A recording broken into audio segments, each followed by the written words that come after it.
देखिए, इस वीडियो में जो आपके रसायन विज्ञान के कुछ क्वेश्चन का रिवीजन करा रहा हूँ और इससे पहले क्वेश्चन की वीडियो आप मेरे चैनल पर देख सकते हैं। तो देखिए, क्वेश्चन है कि कोहरा एक उदाहरण है। तो कोहरा क्या होता है? कोहरा ज़मीन के पास बनने वाला एक बादल होता है जिसमें पानी की छोटी छोटी बूंदें या बर्फ़ के क्रिस्टल हवा में तैरते होते हैं और कोहरे में दृश्यता कम हो जाती है, यानी कोहरे में हमें दिखना थोड़ा कम हो जाता है। क्वेश्चन था कि कोहरा एक उदाहरण होता है। तो कोहरा जो उदाहरण होता है, आपका आंसर बी हो जाएगा, गैस में परिक्षिप्त द्रव्य का। द्रव्य यानी कि पानी, अगर पानी को हम हीट करते हैं तो वो गैस में परिवर्तित हो जाता है, तो यही कोहरा कहलाता है। तो कोहरा एक उदाहरण होता है, गैस में परिक्षिप्त द्रव्य का उदाहरण होता है, तो आपका आंसर बी हो जाएगा। नेक्स्ट क्वेश्चन है कि निम्नलिखित में से कौन एरोसोल का एक उदाहरण है? तो एरोसोल क्या होता है? एरोसोल हवा या किसी गैस के अति सूक्ष्म ठोस कणों या तरल बूंदों का मिश्रण एरोसोल होता है। और एरोसोल जो होता है वो प्राकृतिक और कृत्रिम दोनों हो सकते हैं। और एरोसोल जो आपका समुद्री नमक, धूल, ज्वालामुखी की राख, धुआं में प्राप्त होता है। तो क्वेश्चन था कि निम्नलिखित में से कौन एरोसोल का एक उदाहरण है? तो एरोसोल का एक उदाहरण जो आपका कौन सा हो जाएगा? धुआं हो जाएगा। तो आपका आंसर सी हो जाएगा। नेक्स्ट क्वेश्चन है कि निम्नलिखित में से कौन सा कार्बन का एक रूप है? तो देखिए, कार्बन क्या होता है? तो कार्बन पृथ्वी पर मुक्त अवस्था में पाया जाने वाला कोयला, हीरा, ग्रेफाइट के रूप में मिलता है। तो क्वेश्चन था कि निम्नलिखित में से कौन सा कार्बन का एक रूप है? तो काजल, ग्रेफाइट और चारकोल, ये सभी जो कार्बन के रूप होते हैं। तो आपका आंसर डी हो जाएगा। नेक्स्ट क्वेश्चन है कि निम्नलिखित में से खाने के सोडा का रासायनिक नाम क्या है? तो देखिए, रासायनिक नाम, खाने के सोडा का जो रासायनिक नाम होता है वो सोडियम बाइकार्बोनेट होता है। और उस खाने के सोडा को जो बेकिंग सोडा भी कहते हैं। और बेकिंग सोडा यानी खाने का सोडा जो होता है वो सफ़ेद बारीक पाउडर होता है। और खाने के सोडे का प्रयोग जो आपके केक या ब्रेड को फुलाने के लिए किया जाता है। क्वेश्चन था कि निम्नलिखित में से खाने के सोडे का रासायनिक नाम क्या है? तो आपका आंसर बी हो जाएगा, सोडियम बाइकार्बोनेट सोडियम खाने के सोडे का रासायनिक नाम होता है। नेक्स्ट क्वेश्चन है कि पीतल के निर्माण में प्रयुक्त होता है। तो देखिए, पीतल क्या होता है? पीतल जो तांबे और जस्ते से बनी एक मिश्रित धातु होती है। और पीतल में तांबे की मात्रा अधिक होती है।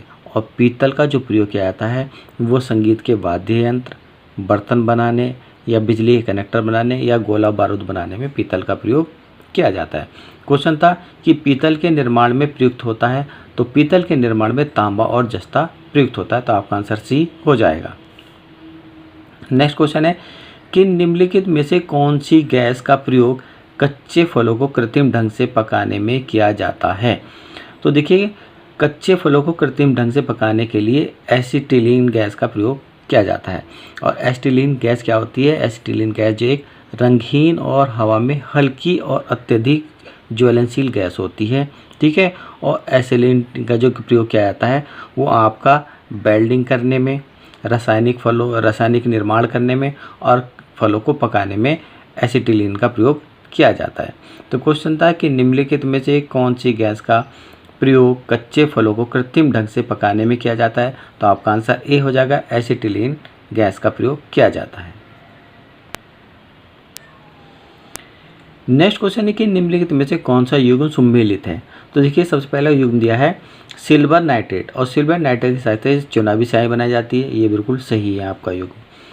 सिल्वर क्लोराइड से हॉर्न सिल्वर बनाया जाता है। ये भी आपका सही है। जिंक फास्फाइड से चूहे का विष में प्रयोग किया जाता है। ये भी आपका सही है। यानी कि इसके सभी युग्म आपके सही है। तो आपका आंसर डी हो जाएगा, उपयुक्त सही है, आपका आंसर हो जाएगा। नेक्स्ट क्वेश्चन है कि यूरेनियम धातु का निष्करण मुख्यतः किस अयस्क से होता है? तो देखिए, यूरेनियम, तो इस यूरेनियम धातु का निष्करण जो मुख्य जो होता है वो आपका पिच ब्लेड से होता है।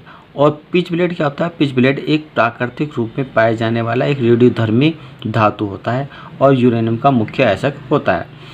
पिच ब्लेड की सहायता से ही जो प्यारे क्यूरी ने पिच ब्लेड की सहायता से ही रेडियम की खोज की थी।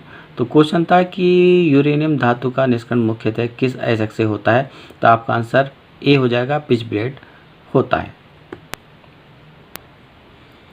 नेक्स्ट क्वेश्चन की आयतन की दृष्टि से वायुमंडल में नाइट्रोजन का प्रतिशत कितना है। तो देखिए वायुमंडल, तो वायुमंडल क्या होता है, वायुमंडल गैसों की एक ऐसी परत होती है जो कि पृथ्वी के चारों ओर एक सुरक्षात्मक आवरण बनाती है।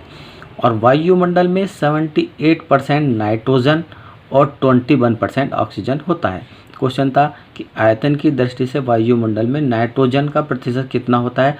तो नाइट्रोजन का प्रतिशत जो होता है वो 78% होता है और ऑक्सीजन का 21 होता है। तो आपका आंसर ए हो जाएगा। नेक्स्ट क्वेश्चन है कि वर्तमान में खोजा गया कार्बन का शुद्धतम रूप निम्न में से कौन सा है।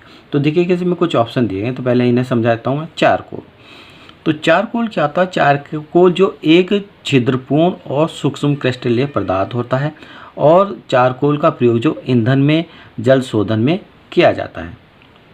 इसके बाद है बी यानी फुलेरिन। फुलेरिन क्या होता है, फुलेरिन एक रासायनिक हल्के पीले रंग की क्रियाशील और विषैली गैस के रूप में पाया जाता है। इसके बाद है आपका सिनेबार। सिनेबार क्या होता है आपका, सिनेबार एक लाल रंग का विषैला खनिज होता है और सिनेबार से पारे को निकाला जाता है। ठीक है। इसके बाद है यूरेनियम। यूरेनियम क्या होता है, यूरेनियम प्राकृतिक रूप में पाए जाने वाला एक रेडियोधर्मी और भारी धातु और सफ़ेद रंग की धातु होती है यूरेनियम। क्वेश्चन था कि वर्तमान में खोजा गया कार्बन का शुद्धतम रूप निम्न में से कौन सा है। तो देखिए वर्तमान में खोजा गया कार्बन का शुद्धतम रूप जो आपका फुलेरिन है। तो आपका आंसर बी हो जाएगा। देखिए नेक्स्ट क्वेश्चन है कि निम्नलिखित में से कौन सा विस्फोटक पदार्थ है। तो सबसे पहले दिया है ट्राई नाइट्रोग्लिसरीन। ठीक है, ये भी विस्फोटक पदार्थ होता है आपका। नंबर बी है आपका साइक्लो ट्राइमेथिलीन ट्राई नाइट्रोमीन, ये भी आपका विस्फोटक पदार्थ होता है। सी है आपका टाई नाइट्रोफिनाइल, ये भी आपका विस्फोटक पदार्थ होता है। तो ये तीनों ही आपके विस्फोटक पदार्थ होते हैं। तो आपका आंसर डी हो जाएगा, उपयुक्त सभी विस्फोटक पदार्थ होते हैं। नेक्स्ट क्वेश्चन है कि पीले फास्फोरस का संग्रहण निम्नलिखित में से किस में किया जाना चाहिए। तो देखिए पीले फास्फोरस क्या होता है, तो पीला फास्फोरस जो एक जहरीला और क्रियाशील रासायनिक तत्व होता है जो सफ़ेद फास्फोरस के रूप में शुरू होता है और लाल फास्फोरस के संपर्क में आने पर पीला हो जाता है। ठीक है, और फास्फोरस का प्रयोग जो कृषि खेती में यानी कृषि कार्य में किया जाता है। क्वेश्चन था कि पीले फास्फोरस का संग्रहण निम्नलिखित में से किसमें किया जाना चाहिए। तो आपका आंसर ए हो जाएगा, जल में किया जाना चाहिए। यानी कि पीले फास्फोरस का संग्रहण जो जल में किया जाना चाहिए। आपका आंसर ए हो जाएगा। तो देखिएगा ये कुछ क्वेश्चन मैंने आपको रसायन विज्ञान के आपके कुछ क्वेश्चन का रिवीजन कराया है। और अगर आपको मेरी वीडियो अच्छी लगी हो तो मेरे वीडियो को लाइक कीजिएगा और मेरे चैनल को सब्सक्राइब कीजिएगा।